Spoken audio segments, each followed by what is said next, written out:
report shows 47 other states get more firefighting funding than Minnesota. Firefighters say communities are struggling to keep their stations running.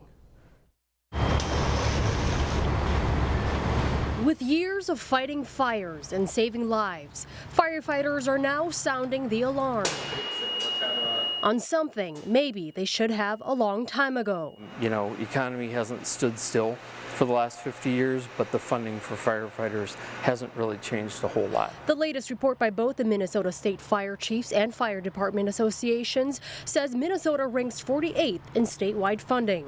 Last year, they were 44th. We're our own worst enemy when it comes to some of those kinds of things because we're willing to do as much as we can with less. Rural departments have a much bigger problem.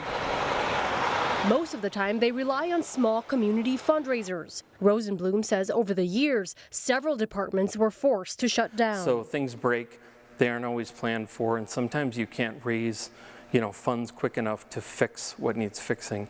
And then the downside of that is that the communities and people are at risk. Rosenblum says it's going to take years and millions of dollars to bring Minnesota's ranking up. In a state that has pretty high taxes and that has pretty good funding for different municipal things, it's alarming that fires keep sinking and sinking. Currently, Minnesota is spending about $234 per household for fire protection services. The average state is spending nearly twice as much. Rosenblum says on top of that issue, fewer people are willing to be firefighters unless it's a paid position. So we haven't even caught up to where we should be, or even close to where we should be, and now we're going to have to solve some problems that's going to require money as well.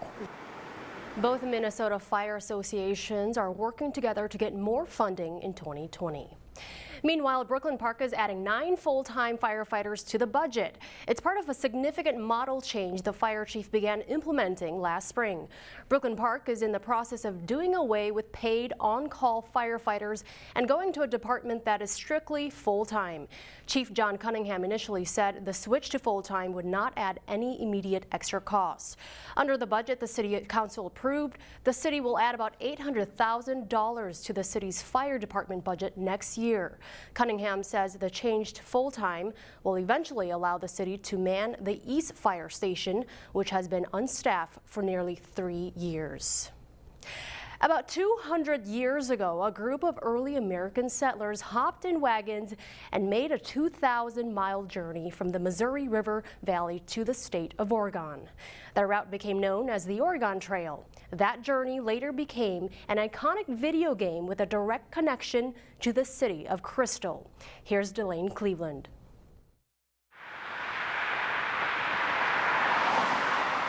Every day, cars zoom on past the Douglas Drive Terrace Apartments in Crystal. Little do they know that they're passing a historic location. Yeah, that's where it started, 3320 Douglas Drive. Bill Heineman lived in that complex with several roommates back in 1971. My roommate was a history teacher, and he had a board on the floor there, and I looked at it. What Heineman saw was a board game on westward expansion that his roommate, Don Rawich, was developing for his history class. But Heineman had other ideas. So I said, I think we could turn this into a computer game. And my roommate said, well, that's a fine idea, but I need this next Friday. 10 days later, Heineman and his roommates programmed what would become one of the most iconic computer games in history, Oregon Trail. By the time we got the program running, there was a long line of kids waiting to play the game.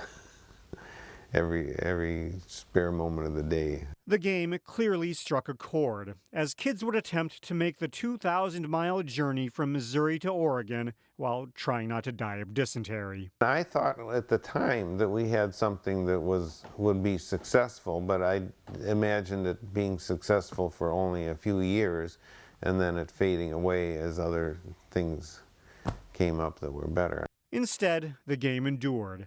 Now, nearly 50 years later, nostalgia seekers can play the game multiple ways, whether it be online or in a recently released card game. I still am surprised at the longevity of the program.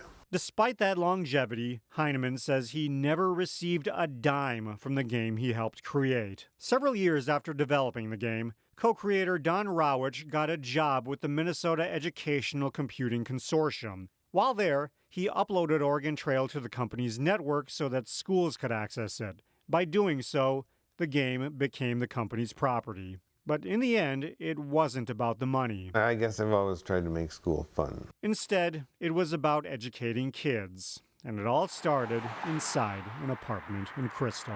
People have probably occupied that same apartment for years and didn't know they were living in a historic space.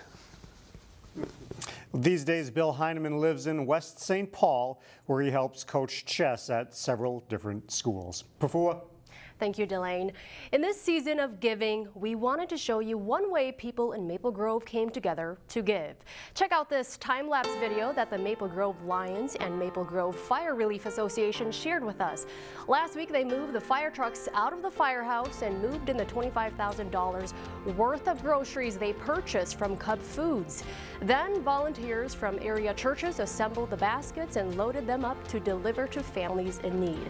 This is the 39th year for the Food Basket Assembly Day, and as you can see, volunteers are still excited about it all coming together.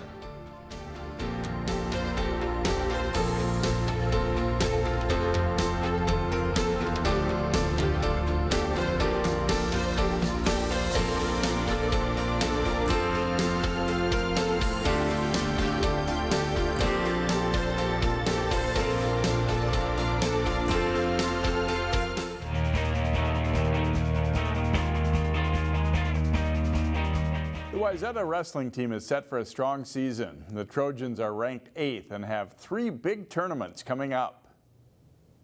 With some star power among the veterans and good young talent, this could be a very good year for Wayzata Wrestling.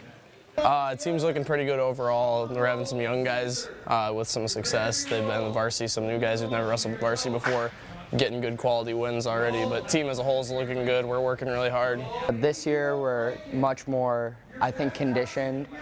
We have really good technique. We're kind of scrappy. We're a pretty scrappy team. We wrestle really hard in practice here, so I think we're a lot tougher compared to previous years. It's an exciting but daunting next 3 weekends for the Trojans. This Friday and Saturday, it's the Minnesota Christmas Tournament in Rochester. Next weekend, the Rumble on the Red in Fargo. Then back to Rochester for the Clash National Duels the following weekend.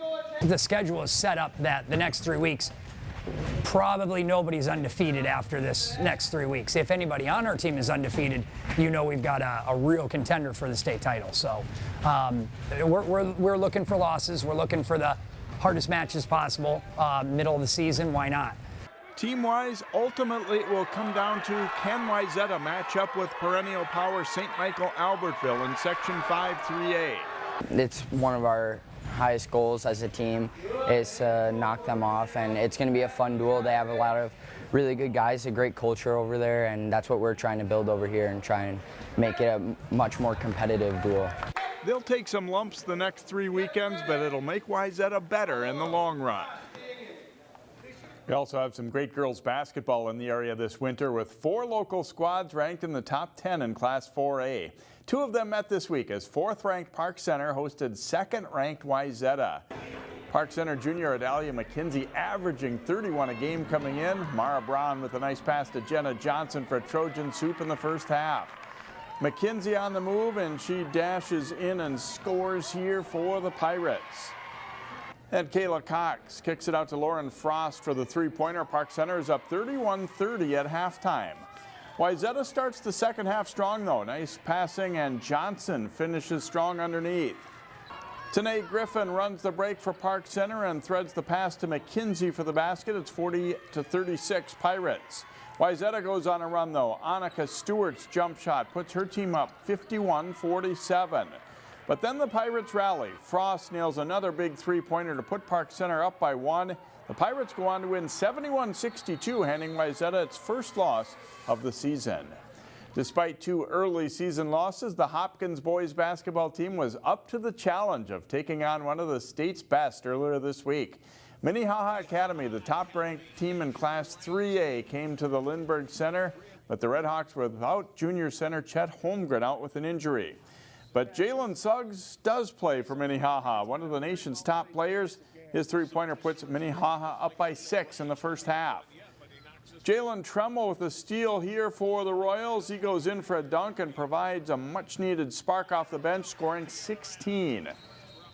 And watch the dunk by Hopkins' Andre Gray as he explodes to the hoop and hammers it down. Hopkins is up by 1. Minnehaha, though, leads by 2 points at halftime. Early in the second half, Suggs drains the pull-up 3. The Redhawks are up 54-46. They lead by as many as 10. But after a quiet first half, Hopkins' Kerwin Walton starts filling it up in the second. This 3 gives the Royals the lead by 1.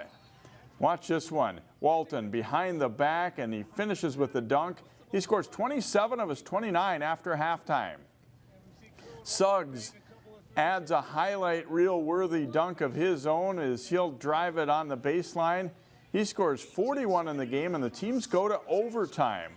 Suggs fouls out in OT, though, and Hopkins cashes in at the free throw line. The Royals go on to beat Minnehaha Academy 92-85.